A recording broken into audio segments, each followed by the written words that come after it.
अस्सलाम वालेकुम। क्या हाल चाल हैं हमारे दोस्तों के? सब ठीक ठाक हैं, खैरियत से हैं? मैं भी बिल्कुल ठीक ठाक हूँ, अल्लाह का शुक्र है, अल्हम्दुलिल्लाह। जी, अब मुझे ज़रा ये बताइए कि हम किस क्लास में मौजूद हैं? बिल्कुल ठीक कहा आपने, हम मौजूद हैं सोशल स्टडीज़ की क्लास में। और आज सोशल स्टडीज़ की क्लास में हम बात करेंगे chapter number 12 test and health पे। पिछली क्लास में हमने बात की थी फूड आइटम्स पे, किस चीज़ से बनी हुई होती हैं चीज़ें, और आपको मैंने एक टास्क भी दिया था ना कि किसी भी फूड आइटम के इंग्रेडिएंट्स को आप सर्च करेंगे और वो किस चीज़ की बनी हुई हैं, उसमें कौन कौन से अज्जा शामिल हैं, उसके बारे में वॉइस रिकॉर्डिंग बना के टीचर को भेजेंगे। मज़ेदार सा काम था, ढूंढा आपने, बताया अपनी टीचर को? ओके, शाबाश, वेरी गुड। तो चलें, आज सोशल स्टडीज़ की क्लास में मैं आपको ये चैप्टर पढ़ के सुनाती हूँ ताकि हमें पता चले कि यहाँ पे टेस्ट और हेल्थ के बारे में क्या बताया जा रहा है। चलिए, तैयार हैं फिर सुनने के लिए? बुक्स अगर खोली थी तो बुक्स को क्लोज़ कर दीजिए, अभी किताब का काम नहीं है, आपने सिर्फ सुनना है मुझे, ठीक? बुक क्लोज़ करके रख लीजिए और ख़ामोशी से पूरी तवज्जो से सुनिए मैं आपको क्या बता रही हूँ। तो जनाब, ये है हमारी बुक का chapter number 12 test and health. Take a look at the packed food in a bakery. कि पैक्ड फूड, जो बेकरी के पैक्ड फूड होते हैं, उस पर एक नज़र डालिए।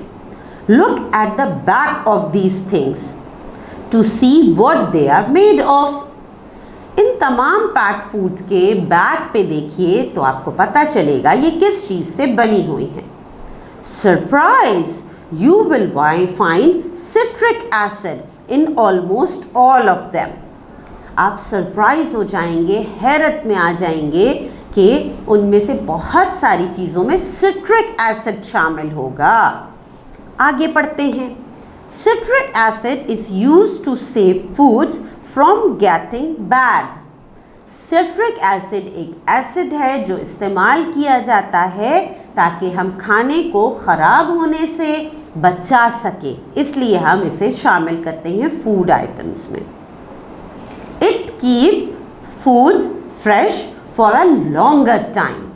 और सिट्रिक एसिड मदद करता है फूड को लंबे अरसे तक तरोताज़ा रहने के लिए, ठीक है? आगे देखते हैं। Most of the packed food have citric acid in them.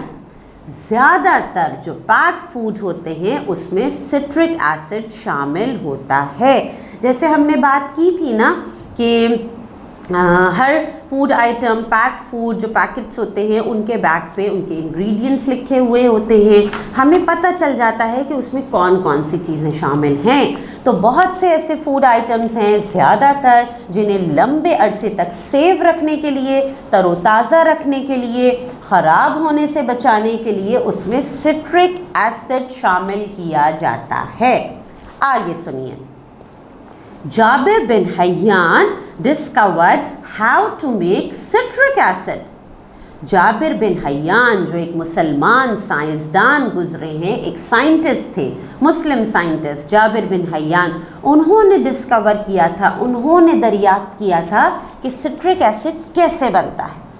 He made it possible for us to keep delicious food fresh. और उन्होंने ही हमारे लिए आसान कर दिया हमारे मज़ेदार से खानों को सेव करना और फ्रेश रखना। Jabir bin हय्यान invented many things. Jabir bin हय्यान ने और बहुत सारी चीज़ें इन्वेंट की, दरियाफ्त की। And other one of his invention is nitric acid. उन्हीं की एक और इन्वेंशन है, एक और दरियाफ्त है जिसे नाइट्रिक एसिड कहा जाता है। अभी हम सिट्रिक एसिड की बात कर रहे थे, अब एक और चीज़ होती है नाइट्रिक एसिड, इसके बारे में पढ़ते हैं। To know more about nitric acid, think of wheat. Wheat is used to make bread. It comes from plants. हम और जानते हैं नाइट्रिक एसिड के बारे में तो इसके लिए हम सोचते हैं व्हीट, गंदम के बारे में। और गंदम से क्या बनती है? ब्रेड। और ये गंदम हमें कहाँ से मिलती है? एक प्लांट से मिलती है। The wheat plant grows in field. और ये वीट प्लांट जो गंदम की फसल होती है, जो पौधा होता है, ये कहाँ उगता है? फील्ड में, खेतों में। Farmer needs plenty of plant food to feed the wheat plant. और फार्मर्स को, किसानों को बहुत सारी किसकी ज़रूरत होती है? प्लांट फूड की ज़रूरत होती है गंदम की फसल को, इस वीट प्लांट को उगाने के लिए। Jabir bin Hayyan develop nitric acid. Jabir bin Hayyan ने नाइट्रिक एसिड बनाया। It use to make cheap plant food, और इसके ज़रिए सस्ता, आराम से, आसानी से प्लांट फूड बनाया जा सकता है। Nitric acid helps farmer to grow plenty of wheat plant. और नाइट्रिक एसिड फार्मर्स को, किसानों को के लिए मददगार साबित होता है। किसके लिए? वीट प्लांट, गंदम की फसल को उगाने के लिए। Without nitric acid plants won't get good food. Nitric acid के बगैर प्लांट्स को, फसलों को अच्छा खाना नहीं मिल सकता। That means no bread for many of us. यानी अगर गंदम अच्छी नहीं होगी, गंदम की फसल नहीं होगी, वीट नहीं होगा, तो हमें ब्रेड भी नहीं मिलेगी। जी, आगे पढ़ते हैं। Jabir bin Hayyan was a simple person. Jabir bin Hayyan एक सादा से आदमी थे। He loved helping others by discovering new things. और वो लोगों की मदद करते थे नई चीज़ों को दरियाफ्त करने में। He wrote more than 100 books telling us how to make different things। और उन्होंने तकरीबन 100 से ज़्यादा किताबें लिखी जिसमें उन्होंने हमें मुख्तलिफ़ चीज़ों को बनाने के तरीके बताए हैं। That's why he is called the father of chemistry। इसीलिए उन्हें फादर ऑफ केमिस्ट्री कहा जाता है। आपने कभी सुना है जाबिर बिन हयान के बारे में? नहीं सुना? जी हाँ, जाबिर बिन हयान एक मुस्लिम साइंटिस्ट जिन्हें फादर ऑफ केमिस्ट्री भी कहा जाता है। बहुत सारी केमिकल्स, बहुत सारी इन्वेंशंस इनकी मौजूद हैं, और ना सिर्फ मौजूद हैं बल्कि इन्होंने अपनी किताबों में उनको बनाने के तरीके भी हमारे लिए बताए हैं। देखें कितनी सोचने की बात है कि आपके घर में ब्रेड मौजूद है, लेकिन ये कहाँ से बनकर आई है, कितने प्रोसेस से गुज़र कर आई है, इसको बनाने के लिए कितनी चीज़ों की ज़रूरत थी, कहाँ पहले सबसे पहले गंदम उगी, किसान ने गंदम उगाई, फिर किस तरह उसकी फसल काटी, कैसे वो पहुंची, और फिर गंदम से आपके पास ब्रेड की शक्ल में आई। यानी कितने प्रोसेस से आई है। जी, इन तमाम चीज़ों को जब सोचें ना तो अल्लाह ताला का ढेरों ढेर शुक्र अदा करने का दिल चाहता है, क्योंकि हर चीज़ जो हम तक पहुंचती है वो अल्लाह ताला की बनाई हुई होती है। जी हाँ, तो यानी एक लंबा प्रोसेस होता है हर चीज़ के मुकम्मल होने में।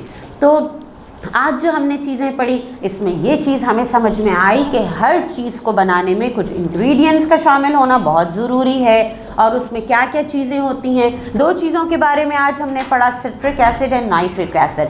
सिट्रिक एसिड जो फूड को सेव करता है, फूड को फ्रेश रखता है, ठीक है, और नाइट्रिक एसिड के बारे में भी पढ़ा जो प्लांट्स के फूड बनाने में काम आता है। जी, है ना अच्छी मालूमात? मज़ा आया सारी चीज़ें जान के, सारी चीज़ों को समझ के।